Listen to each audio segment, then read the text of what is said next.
You gotta be shitting me. A caution fucking came out. And of course, we of all people are the caution. As a Nemechek Petty fan, to all that my Hendrick homies, if you guys lose this race solely because of us, I'm gonna be upset with you guys just so you won't feel as bad. Oh, hold on. Hold on. As a Nemechek fan, I feel terrible. So I hope Hendrick Motorsports doesn't lose this race or their 1-2-3 finish on their 40th anniversary because of us. Green white checkered at Martinsville, the Virginia 500. See if they can get redemption from 2012. Bowman has a chance to make it 1, 2, 3, 4. I would love to see that. Oh, come on. Don't wreck each other, guys. Where's Bowman going? White flat. Crash. No caution. Don't throw it. Don't throw it. No, Bowman's still there. Okay. Come on, Bowman. Get a 4th place.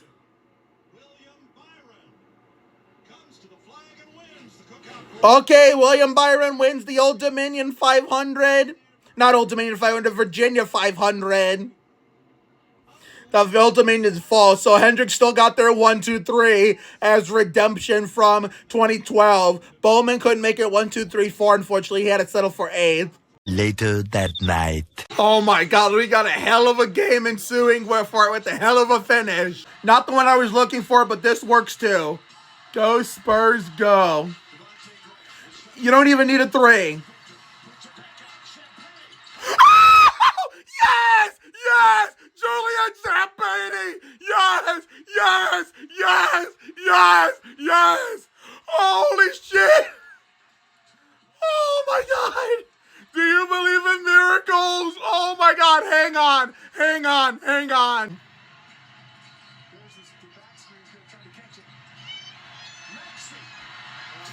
Damn it! Later. Alright, this is gonna come down to the wire once again. Can we finish it this time? Oh, I don't want double overtime. Get this over with, put us in the lead. Oh, shit. They have enough time for a catch and shoot. Oh, that was scary. That was scary. Double overtime. That was pretty good. I'll give him credit for that. I'll give him the benefit of the doubt. Eventually. Well, that's it for us. 3 straight possessions and 3 turnovers in a row. Damn it. This was fun all the way around until our inexperience caught up with us.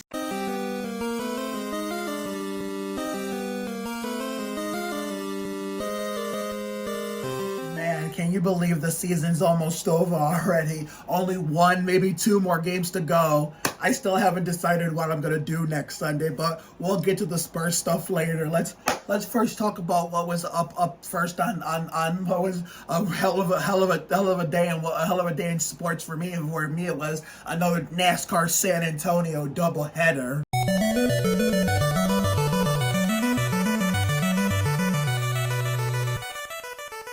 Alright, so the NASCAR Winston Cup Series race at Martinsville Speedway for the Virginia 500.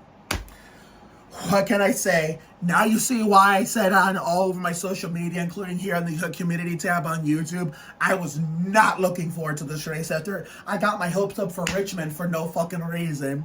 It was a fucking dud. It was a bland race where the only thing that was exciting was the Hendrick stuff. I mean, I'm no Hendrick here or nothing, but that's all we kept hearing about, but it didn't bother me. I mean, that didn't bother me at all. Maybe it would have bothered younger me because I used to be a big Hendrick hater, mostly when Jeff and Jimmy were there. Now that I'm older, I've kind of mellowed out and I really don't care anymore. So, this case, it didn't bother me, but it bothered a shitload of people that wanted to hear the Fox talk about other topics. I get it, but I mean, and to those who were saying that NASCAR was going to script it for Hendrick to win on their 40th anniversary, well, they called that shit right. They called it like from a mile away, just like how some people were saying that last weekend's Pontiac Excitement 400 at Richmond, even though it's on the Toyota Owners 400, but I still call it Pontiac Excitement 400 because that goes to show you how old I am, and most important of all, on top of that, fuck name changes and everything they stand for. I don't give a shit if name changes and sponsorship updates are a part of life. I'm old school, though I stick with the old names to keep it simple. And for those saying, what's the point of saying old names if they're not being used no more? Isn't that a part of life? Motherfuckers, tell that shit to other sports fans in general who do the same shit. And if they fucking want to, fucking let them. So be it. I see, Cleveland fans that still say Gund Arena rather than Rocket Mortgage Field, which took them forever to stop saying Quicken Loans Arena. They still call the Guardians the Indians. They still say Jacobs Field. Like, that's a normal thing in sports. I mean, don't you not guys fucking realize that shit? To those who are bitching at me, I'm particularly looking at one jackass who bitched at me on Facebook about it. Sports fans do that. And if they want to do that because that's what they grew up with and how they remember it, so what? Let them. We don't care if it's, but it's not going to last forever. Okay, no shit. We know it's not going to last, that old names aren't going to last forever. You don't have to be fucking bitch boys about it. I mean, we know it's not going to last forever, but a lot of us sports fans, we don't care. We want to still use the old names, and so be it, because that's a normal practice.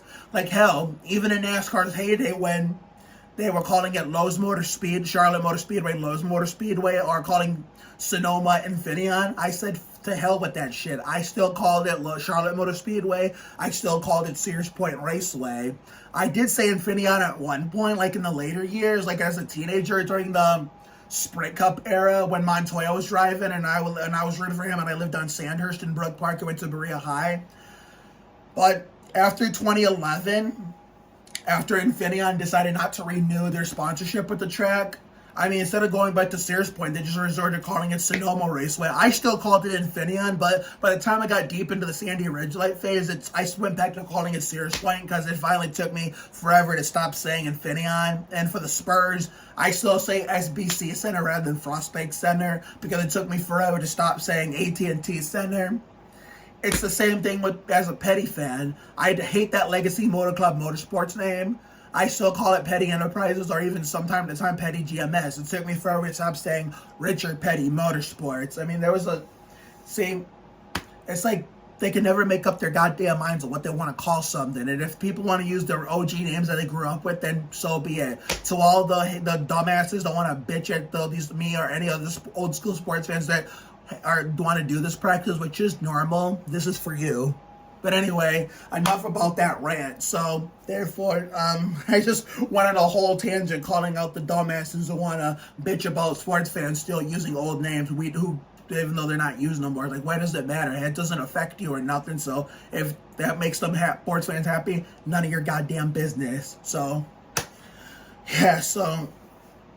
yeah, man, Hendrick, I was a bigger Hendrick hater when Jeff and Jimmy were there, but now that I'm older and, I began to appreciate Jimmy in 2017, and I mellowed out on Jeff in 2015, I kind of don't care now. I mean, what was I talking about before that rant? Stop it. Get some help. Okay, now I remember. Like, every time I go on a tangent or a rant, I always forget what I'm talking about. Because you know how Hendrick, let me fix the camera. Stay. So you know how people were saying, like, how they scripted Hendrick to win, NASCAR scripted Hendrick to win on the 40th anniversary today of their first ever win of men 300 plus, like 305 or 6 as of today. And you know how people were saying that even though I still use the Pontiac Excitement name, people were saying they scripted Toyota to win their sponsored race last week. I can see why they said it, even though they only said that, well, a Toyota was going to win that last week either way, whether it be Truex or the imposter and Brett Bodine's number. So either way, a Toyota was going to win regardless last week. But people were saying that after the fact, but that's why they were saying like in advance that NASCAR was scripted for Hendrick to win on the 40th anniversary of the first win, which they called it. Well, what the fuck is next week going to be at Texas for the Samsung Radio Shack 500? We'll just have to see. But yeah. But anyway, back to talking about the race as a whole.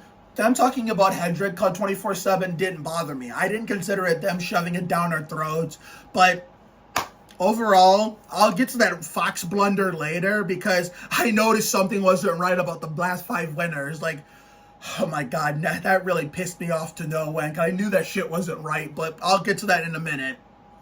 The short track package needs some more tweaks.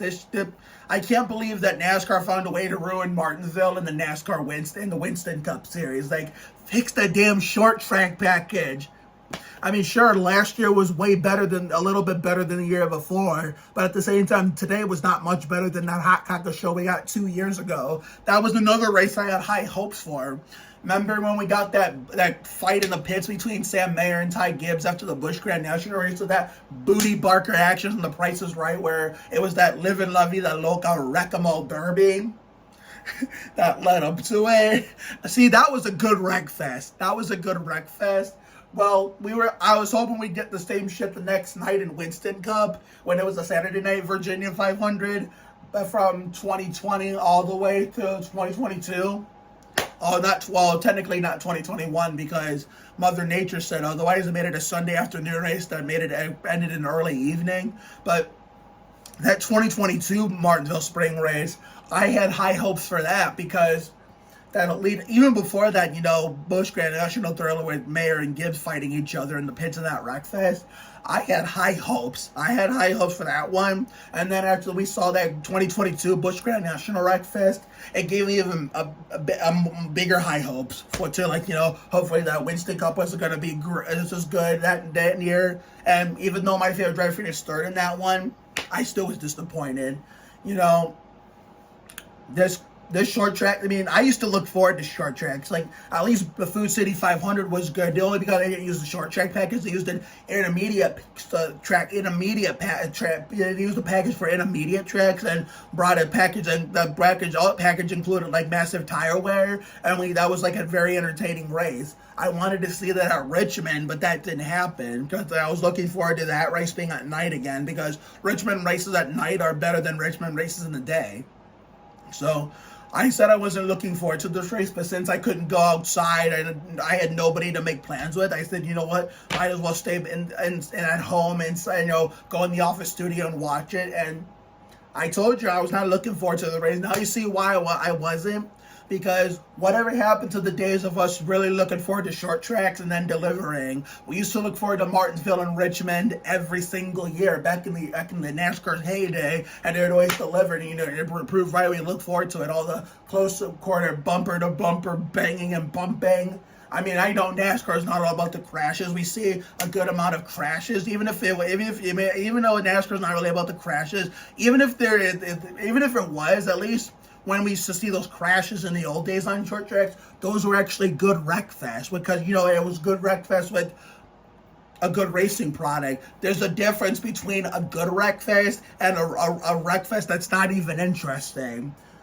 Like that Busch Grand National Martinsville race we saw 2 years ago and the Coke 600. And to me, in my personal opinion, I know a lot of you are not going to agree with the shitty 550 horsepower package, which showed flashes of brilliance in the 2020 Brickyard 400. Those were all good wreck fest. Like the 2023 Easter Bunny 500 dirt race, which I spent a sick in bed a year ago at this time, the exact same week in bed, first in here with the cold, and then my mom went out of town, and then I was in her sleep before unfortunate stuff happened with the bed. And I'm trying to keep it from getting worse. I'm not going to say exactly what happened out of respect for her privacy. But yeah, we used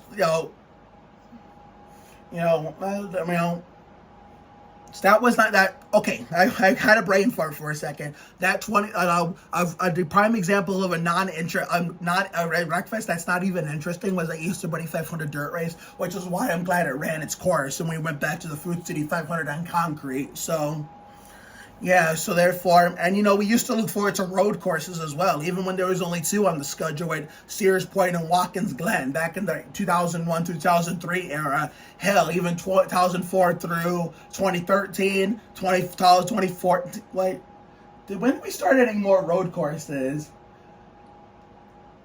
I think 2019 was the last year we only had we had 3 road courses on the schedule by 2018. But Searsburg, Watkins Glen are already there, then Charlotte Roval, and then by 2021, well, 2020 was because of the COVID rescheduling and rearrangement, and then 2021 it led us into 2021 adding more road courses. Yeah, so in 2020, 2021 we added more road courses schedule, and now can't even look forward to that because the road course package is bland too. It causes fakes for bland races. I mean, they're taking baby steps to me, like, fixing the package, but they're taking too long with these baby steps. They need to get choppa so we can enjoy a short track race again. And this has me worried for whatever road course race is up next. And the next short track, I don't know when the next short track is, but this shit has me worried for the second Richmond race in the summer, the Chevrolet Monte Carlo 400, and this has me worried about for the fall Martinsville race, the Old Dominion 500, how disappointing that might be. But the Food City 500 has me, feeling confident for the Sharpie 500 in the chase. So therefore, we'll just have to wait and see and we'll find out. But as for the race itself, yeah, Hendrick had that shit on lock. I mean, Logano and the Brett Bodine imposter had a shot at, glory, but it was all about Hendrick today. And they're about to get a 1-2-3 finish in regulation. I kind of was rooting for Bowman to get up to 4th so we can get a 1-2-3 finish, just like in at the NBA Platinum 400 in 2021 when I went to see me and my dad went to go see Tim Duncan get inducted to the Hall of Fame in Connecticut. Which was moved from the actual Hall of Fame in Springfield because of COVID. But, he had to settle for 8th. And as a Nemechek fan, I was really upset not because Nemechek was crashed and out of the race. I was upset because as a Nemechek fan, we could have lost my Hendrick homies that fucking race. I was hoping that one of my drivers was going to be the cause of Hendrick losing and having deja vu from 2012, April Fool's Day, when we lived in Brook Park and the Sandhurst House was a junior at Berea High and was in love with Victoria Justice, and Rob Riggle. So thankfully that wasn't the case, and Hendrick got their 2012 redemption. So you couldn't have asked for it any better than that, or let alone script it any better. So my Hendrick homies, Conrad McDonald, Alex Ferrante, Alex Hoover, and Blue Jimmy 48 fan, even though he's more of a Jimmy Johnson fan than an overall Hendrick fan, couldn't be more happy for you guys. So now, let's talk about the opposite end of the spectrum of this little sports doubleheader we call NASCAR San Antonio.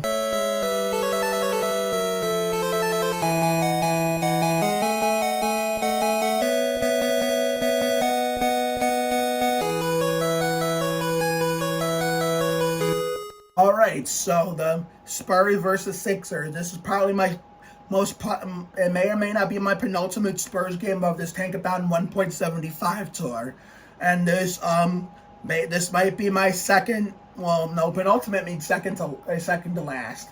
This may or may not be my third to last game in the Spurs 1.75 Tankathon 1.75 tour. Because guess what? Friday's game may be my last game of the season. Or it could be Sunday. So I know, because here's why, before we get into this game as a whole. Because next Sunday for the San Antonio NASCAR doubleheader, where they're both on at the same time, out there in the happiest place in Northeast Ohio, it's going to be really nice weather, to mid to upper 60s. Like, I want to bring you guys that stream. I really, really do. So you can see my excitement of enjoying NASCAR and Spurs at the same time in the middle of the day. But at the same time, I don't want to go out there. I don't want to miss that out there where it's going to be nice out. As we waited for this for December, January, February, March. No, nearly 3.5, 4 months. We finally got the cold weather, get the fuck out of here. And I want to be out there and seeing my friends again that I don't see every day except in the warm weather months. So therefore, I'm not doing a poll, because what if you vote for something else, and then what if you vote for something that's in that same something, what if you vote for something, but between the two choices, stay inside of watch NASCAR and the Spurs, or go outside? I don't want to do a poll, because what if I do a poll and one option wins, but before that should have had Lax's victory in. Like, say, for example, like if you guys chose for me to stay inside and watch NASCAR and the Spurs all day, but my final decision was to go outside instead, I don't want to disappoint you guys, so I can't promise you anything that, you know, I'll figure it out. But yeah, I want to see the Spurs and NASCAR at the same time next Sunday, but I don't want to miss nice weather. Now, if it was lower to mid 60s, like 61 to 63 or 64, that would be different. That would be different. Only time will tell. But yeah, but anyway, this might be my third to last Spurs game, my second last Spurs game. Depends on how I feel at the end of next week. By next week, I should have an announcement and the community tabs and on my Facebook for the final verdict as to whether or not you're going to be seeing a NASCAR San Antonio stream of the Spurs regular season finale with the Tankathon, the last of the Tankathon bulb with the Pistons, you know, Conrad and Kenneth Dozier Jr.'s team, and, you know, and the Samsung Radio Shack 500. So we're going to make a decision together all week long, and then, because don't forget, Season 2 of Spring is in the Air is premiering on Tuesday, because if the eclipse wasn't a thing tomorrow, we would be premiering it then instead. But, you know, but anyway, to the Spurs game. This was an entertaining game from start to finish. The Sixers were off to a fast start. They were up by as many as 14 at the end of the first quarter, but the Spurs came charging back in the second quarter and just fucking dominated that shit. They had like a semi-comfortable margin for all the rest of that whole second quarter. Most of that third quarter, they escaped the third quarter blues. But the fourth quarter was when they started, was the beginning of the end of that glory. They started to take their foot off the gas. Julian Champagne, I thought was going to have the game-winning three, and then Tyrese Maxey, that son of a bitch, like lit us up like Lizzie Green tonight. And then overtime, Malachi Branham looked like he was going to hit the game winner for us, and then Malachi Branham hit You'll have to look in the intro. You'll have to look. The intro opening cutscenes. You'll have to look. But no, Wemby. Wait a minute. All right. So at the end of the fourth quarter, it looked like Julian Champagne's three-pointer was going to be the game-winning shot, and I almost posted that on Facebook. Tyrese Maxey says, "Hold the fuck up," and then I believe didn't Malachi Branham hit a shot at the end of the overtime, like, you know, give us a shot at the victory or something. I don't really remember, but I don't really remember anymore, but I'll have to look back at the tape. I tried looking back in the files, but I couldn't find anything, but I must have not been paying attention, but after the fact. But then, you know, I can't remember which Sixer it was, but they had a chance to win it in single overtime, and they missed it, and then our inexperience caught up to us at the end of the double overtime, which resulted us losing. But it was a sour ending to what was a hell of a game. And Zach Attack Collins, that boy was cooking tonight. He was cooking so bad that the Sixers got scared and had to double team him to make sure he didn't really keep schooling them. But man, for those TikTok people from years ago, from when I started, you know, making my way up to the ranks and the fame, I hope you guys are happy. Now you know why I refused in the beginning to pick a current player after Duncan left, because, you know, every time I grew interest in Jonathan Simmons, and he left. I started, but then after that, I just said no current players, because Duncan is the only one that stayed loyal, because every time I pick a current player nowadays, they leave. So therefore, you guys bitched at me, you bitched. I kept refusing, but you kind of peer pressured me into liking current players. So I hope you all are happy. So therefore, when I picked La Vida Luca, he ended up leaving, and he didn't even work. He was an NBA bust anyway.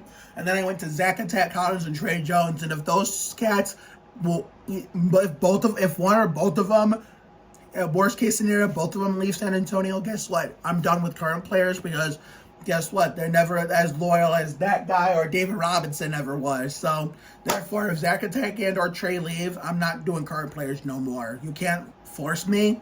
You can't make me like you did. You guys did in 2021. If you guys are on my TikTok and, you know, you kind of say, can't you pick any current players? I mean, it's okay to have Duncan as my favorite current one. Well, current players don't know how to stay fucking loyal unless your name is Steph Curry or Joel Embiid or a modern day player that's, you know, that's still playing, has a lot left on the tank, that's spent their whole career with one team, or Giannis Antetokounmpo. Those are not the players that I'm growing up with, that you dumbass new generation fans are growing up with. I grew up with players from the late 90s, early 2000s who were loyal.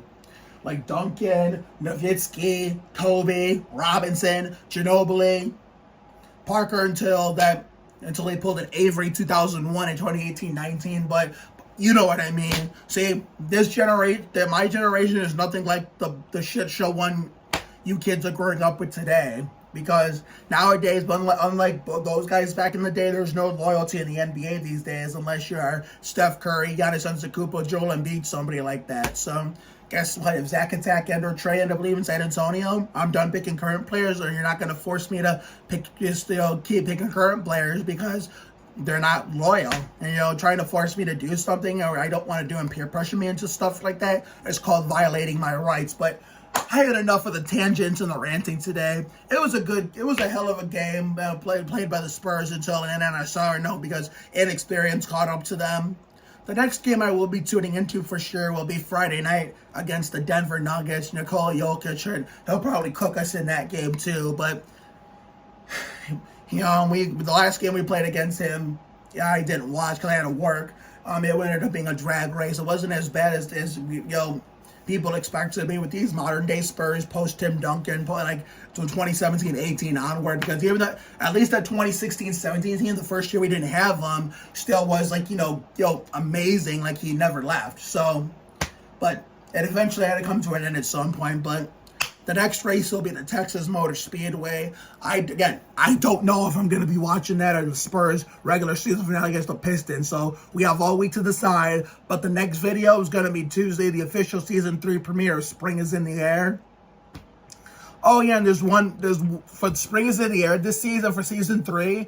For some new content might be debuting. We might go seeing some of our friends outside of Gavin McMullen and the Wellington Dukes play softball and baseball. We might see Isabella Kucherik play softball and with Casey Melvin. Or we might go with Michelle Payne or, to go see Kaylee play softball with Hattie. The Jared's, second oldest, their older daughter of 2, because there's 2 boys, 2 girls, the older girl of the 2. So we're going to try to see them play. It's going to be TV. I'm trying to spice up the content, make sure there's more variety so it's not repeating the same wages of content over and over again. We'll figure it out one way or another. But come Tuesday, we officially sweep Season 3 of Winter Wonderland under the rug, and we finally get to move on. So I will see you all Tuesday for the next video. Have a good night tonight and a better day tomorrow. Take care, everyone. Good night. And the next Spurs game will be Friday. Man, I don't know if that's going to be the last one. I'll still have to decide about Sunday. And if we don't watch the Texas race along with that Spurs game, the next NASCAR race will be the Aaron's 499 at Talladega. Doesn't look like it's going to be decent on Rob Ragel's birthday for his Todd Board 954th. So if that's going to be the case, we're going to be live streaming that on the channel. Hopefully this Talladega live stream will go better than the Daytona one.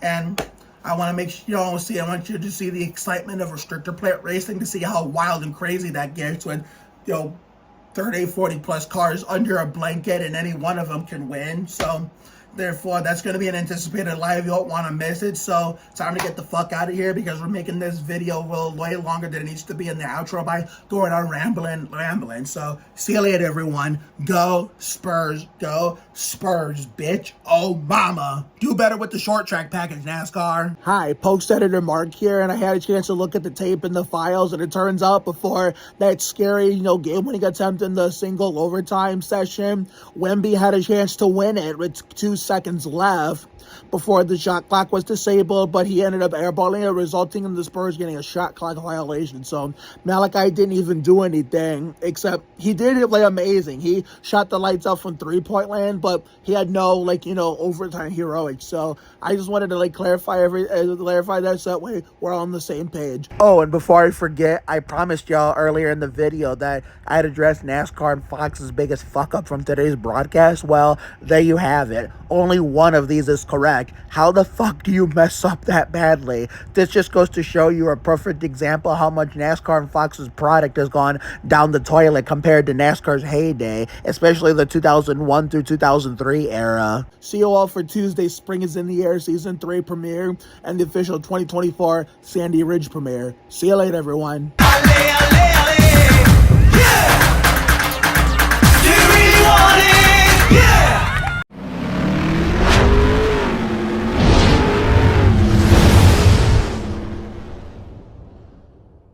This copyrighted broadcast of the National Basketball Association may not be retransmitted, reproduced, rebroadcast, or otherwise distributed or used in any form without the express written consent of the NBA.